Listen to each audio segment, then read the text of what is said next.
আসসালামু আলাইকুম দোস্ত। বদমেজাজি মানুষের সাথে থাকলে মনে হবে রেগে যাওয়াটাই যেন ভালো ছিল। মূর্খের সাথে থাকলে মনে হবে হাতে বই থাকার চেয়ে হাতে আইফোন থাকাটাই বেশি বড় বাহাদুরি। শান্ত মানুষের সান্নিধ্য আপনাকে শেখাবে কিভাবে কঠিন পরিস্থিতিতে নিজেকে কন্ট্রোল করে রাখতে হয়।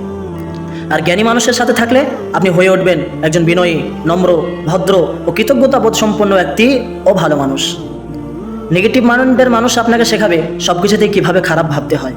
আর পজিটিভ মাইন্ডের মানুষ আপনাকে সমস্ত সমস্যার মাঝে সমাধান বের করতে শেখাবে, সমস্যার মাঝে সম্ভাবনা তৈরি করতে শেখাবে, জীবনের আসল সুখ কোথায় সেটা শেখাবে। আর হতাশাবাদী মানুষের পাশে থাকলে আপনার দুনিয়াটাকেই যেন বিষাক্ত বলে মনে হবে। সোশ্যাল মিডিয়া অ্যাক্টিভিটি কোনো মানুষের পাশে যদি আপনি থাকেন যেন মনে হবে লাইক কমেন্ট পাওয়াটাই আসল পপুলারিটি। ভালো মানুষের পাশে থাকলে যেন মনে হবে ভালো কাজ করতে পারাটাই আসল পরিচিতি। মানুষের কাজে আসা, দরিদ্র মানুষের হেল্প করাটাই যেন আসল পরিচিতি। যত বেশি প্রার্থনা করা হবে তত বেশি ভাগ্য পরিবর্তন হবে, এই চিন্তা আসবে একজন ধার্মিক মানুষের পাশে থাকলে। সুতরাং ভাগ্য আপনার, জীবন আপনার, সিদ্ধান্ত আপনার। আপনি সিদ্ধান্ত নেন আপনি কার সাথে জীবন যাপন করবেন, কেমন মানুষকে নিজের বন্ধু বা নিজের দোস্ত হিসেবে গ্রহণ করবেন। আসসালামু আলাইকুম।